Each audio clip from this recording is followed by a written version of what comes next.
नमस्कार। दिउँसो 3 बजेको असल साथी मिडियाद्वारा प्रसारण हुने असल खबरमा म विष्णुको स्वागत छ। अब समाचार विस्तारमा सुन्नुहोस्। अदालतको अवहेलना सम्बन्धी मुद्दामा लिखित जवाब पेश गर्न नेकपाका अध्यक्ष पुष्पकमल दाहाल प्रचण्ड अदालत पुग्नु भएको छ। अधिवक्ता समीर हायुले अदालतको अवहेलना कारबाहीको माग गर्दै दायर गरेको निवेदनमाथि सुनवाई गर्दै न्यायाधीश मनोज कुमार शर्माको एकल इजलासले प्रचण्डलाई लिखित जवाबसहित आफै उपस्थित हुन आदेश दिएको थियो। प्रचण्डले लिखित जवाब बुझाएको फर्किने उहाँको निजी सचिवालयले जनाएको छ। यसअघि प्रधानमन्त्री केपी शर्मा ओली र 5 जना पूर्व प्रधान न्यायाधीशहरू विरुद्ध पनि अवहेलनाको मुद्दा लागेको थियो। उहाँहरूले सबैले आफैले उपस्थित भएर अदालतमा जवाब पेश गरिसक्नु भएको छ। निर्वाचन आयोगले सत्तारूढ नेपाल कम्युनिस्ट पार्टी नेकपाभित्रको विवाद अबको केही दिनमै समाधान गर्ने तयारी थालेको छ। अबको चुनावको तयारी गर्नु नपर्ने र पेश भएका दुवै पक्षका निवेदनहरूमाथि अध्ययन भइरहेकोले छिट्टै विवादको निरूपण गर्ने तयारी भइरहेको आयोगका प्रवक्ता राजकुमार श्रेष्ठले जानकारी दिनुभयो।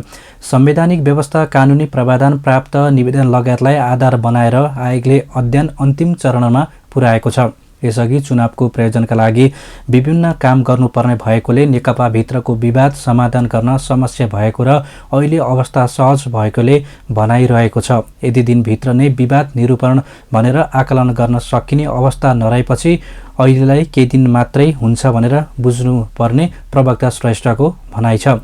यसैबीच नेकपाको विवाद समाधानका लागि आयोगले देखाएको भूमिकाप्रति नेकपाको प्रचण्ड नेपाल समूहले असन्तुष्टि जनाएको छ। आयोगले संविधान र कानुन सम्मत ढङ्गले सहज निर्माण नगर्दा अहिले समस्या भइरहेको प्रचण्ड नेपाल समूहका प्रवक्ता नारायण काजी श्रेष्ठको भनाइ छ। प्रधानमन्त्री केपी शर्मा ओली झापा जानु भएको छ। नेपाल चीन औद्योगिक पार्क शिलान्यास गर्न पूर्व प्रधानमन्त्री ओली बिहान 10 बजे गृह जिल्ला झापा जानु भएको हो। दमक नगरपालिका, कमल गाउँपालिका र रौदह नगरपालिकाको सङ्गमस्थल झारकामा निर्माण हुने नेपाल चीन मैत्री औद्योगिक पार्क सरकारले स्थापना गर्न लागेको 6वटा औद्योगिक क्षेत्र मध्येको सबैभन्दा ठुलो हो। यो औद्योगिक क्षेत्र प्रधानमन्त्री ओलीको निर्वाचन क्षेत्रमा पर्छ। 1300 बिघा क्षेत्रफल निजी जग्गा अधिग्रहण गरेर बनाउन लागेको पार्क निर्माणका लागि 64 अर्ब रुपियाँ लाग्ने अनुमान छ। प्रधानमन्त्री ओली आजै काठमाडौँ फर्किने कार्यक्रम रहेको छ।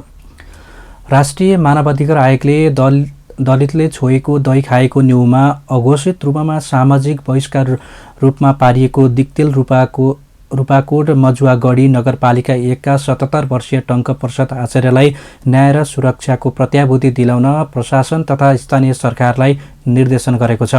जिल्ला समन्वय समितिले 2076 साल जेठ 18 गते आयोजना गरेको भोजमा सहभागी हुने क्रममा दलित युवतीको हातबाट दही खाएको न्युमा सामाजिक बहिष्कारमा पुर्याउनु भएको आचार्यलाई न्यायको प्रत्याभूति गराउन आएको प्रदेश शाखा कार्यालय खोटाङले जिल्ला प्रशासन कार्यालय र नगरपालिकालाई पत्रचार गरेको छ।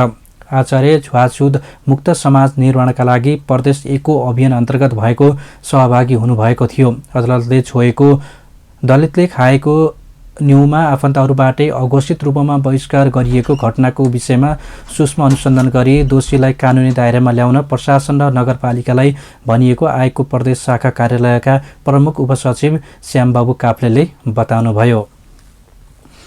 चितवनमा भूमिहीन तथा सुकुम्बासीलाई जग्गाधनी पूर्जा उपलब्ध गराउने गरी प्रक्रिया अघि बढाएका छन्। 37,000 भन्दा बढीलाई जग्गाधनी पूर्जा दिने गरी काम अघि बढाइएको हो। 7वटै पालिकाले आफ्नो न्यायिकभित्र रहेको भूमिहीन तथा सुकुम्बासीको लागत सङ्कलन गर्ने काम सुरु गरेका छन्। वडा तहबाटै काम सुरु भएको बताइएको छ। भरतपुर महानगरपालिकाले अहिले भूमिहीनको लागत लिने काम गरिरहेको छ। महानगरपालिकामा 15,700 भूमिहीन तथा सुकुम्बासी छन्। महानगर प्रमुख रेणु दाहाल भूमिहीनलाई जग्गाधनी पूर्जा वितरणको प्रक्रिया सुरु भइरहेको बताउनुहुन्छ। प्रमुख राजनीतिक दलसँग समन्वय गरेर नगर स्तरीय र वडा स्तरीय सहजीकरण समिति बनाएर महानगरपालिकाले काम अघि बढाएको उहाँको भनाइ छ। महानगरले 15 कर्मचारी नियुक्त गरेर काम अघि बढाएको हो। स्थानीयवासीले पञ्चीबाजा बजाएर नाचगान गरेका छन्। सामान्य गाउँको छेडा पोखरीमा पहिलो पटक लु 2 ख 4932 नम्बरको बस पुगेपछि स्थानीयले चालक र सहचालकलाई बाजागाजासहित फूलमाला र अबिरले स्वागत गरेका छन्। स्थानीयले 61 सालमा अर्काहाँचेको भूमिका स्थान नगरपालिका 1 सामान्य गाउँमा पहिलो पटक बस पुगेपछि कोदालाले खनेर निर्माण गरेको ट्रकमा जीप सेवा सञ्चालन भएको 15 वर्षपछि बस पुगेको हो। बसको सुविधा भएसँगै डाँडा धोपाखोला छेडापोखरी बगैँचा सामेगाउँ ओखटेर प्युठानको सल्लेरी गाउँपालिका वडा नम्बर 2 का सिउते सिडाउनी बाखाशाखा स्थानीयवासी लाभान्वित भएका छन्। भूमिका स्थान नगरपालिका 2 का वडा अध्यक्ष बुद्धि थापाले रिबन काटेर बस सञ्चालकको उद्घाटन गरेका थिए। थापाले नियमित बस सञ्चालनका लागि पहल गर्ने बताउँदै प्रदेश सरकार र पालिकाको सहयोगमा बस सञ्चालनमा आएको जानकारी दिनुभयो। आउँदो चैत 27 गतेदेखि 29 गतेसम्म अन्तर्राष्ट्रिय गणित मेला सम्पन्न हुने भएको छ। नेपाल गणित समाजको आयोजनामा प्रत्यक्ष माध्यमबाट हुने सम्मेलनमा नेपाल लगायतका विश्वका 10 देशका 200 बढी गणित विज्ञको सहभागिता हुने आज यहाँ आयोजित पत्रकार सम्मेलनमा समाजका अध्यक्ष डाक्टर चेतनराज भट्टराईले जानकारी दिनुभयो। उहाँले गणितको महत्त्व र गणित विधाको अनुसन्धान गर्नका लागि सम्मेलन आयोजना गरिएको बताउनुभयो। सम्मेलनको गणित विषयका 23वटा विधा समेटिएको छ।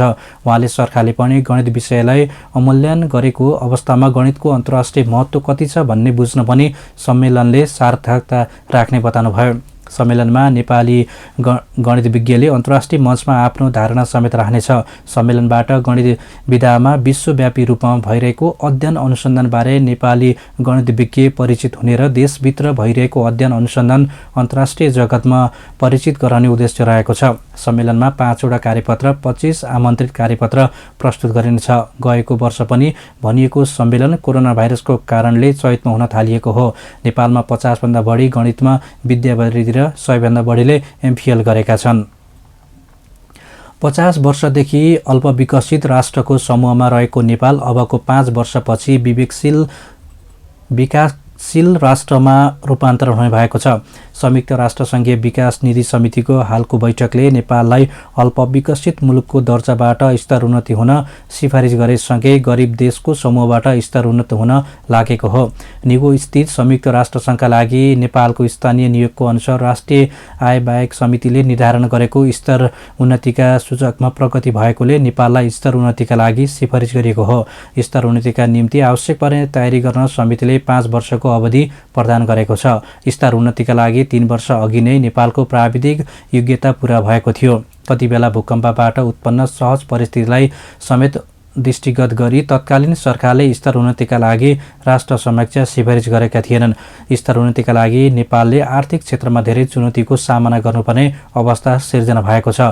स्तर उन्नतिमा गएपछि अब अल्पविकसित देशले पाउने सुविधा अनुदान र अन्य सहुलियतपूर्ण आर्थिक सहयोग र उपलब्ध गराउँदैनन् भने नेपालको निर्यात व्यापार र मध्यस्तरका उद्योग व्यवसायलाई प्रभावित हुन नदिन नेपाल सरकारले भावी गन्तव्य योजना सहितको रणनीति तर्जुमा गरी अघि बढ्नको स्तर उन्नतिमा गएपछि अल्पविकसित देशले पाउने सुविधा अनुदान र अन्य सहुलियतपूर्ण आर्थिक सुविधा उपलब्ध गराउँदैनन्।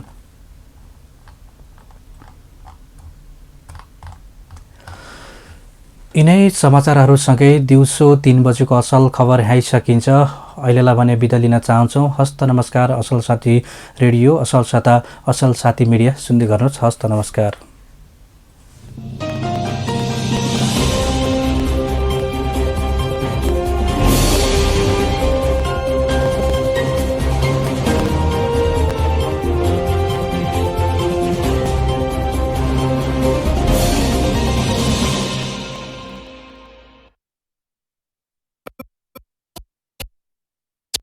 नजिस्काउनु न, मेरो दाँत बिग्रेको छ के। दाँत खराब भएकै कारण ओठमा मुस्कान ल्याउन सक्दिन। अब तपाईको ओठको मिठो मुस्कानलाई सदैव कायम राख्नेछ माता मनोकामना डेन्टल केयर प्रणालीले, किनकि दाँत मुख सम्बन्धी परीक्षण तथा परामर्श, दाँत सफा गर्ने, टल्काउने, दाँत भर्ने, दाँतको जराको उपचार, दाँत निकाल्ने, दाँतमा नचिनिने गरी खोल लगाउने, दाँतको एक्सरे गर्ने, दाँत नभएको ठाउँमा झिक्ने नपर्ने गरी दाँत लगाउने तथा बाङ्गो टिङ्गो दाँत मिलाउने, दाँत तथा मुखमा हुने ठूला समस्याहरूको अपरेसन, साथै बच्चाहरूको दाँतको विशेष उपचार गरिने, लामो समयदेखि सेवा गर्दै आएको पोखराको एकमात्र दाँत तथा मुख सम्बन्धी परामर्श केन्द्र।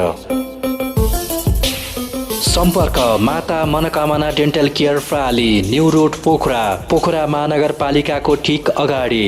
Phone 061 533 071, mobile 98 460 50 374, 98 161 75 916। शाखा कार्यालय पोखरा महानगरपालिका 29, लेखनाथ, आदर्श चोक।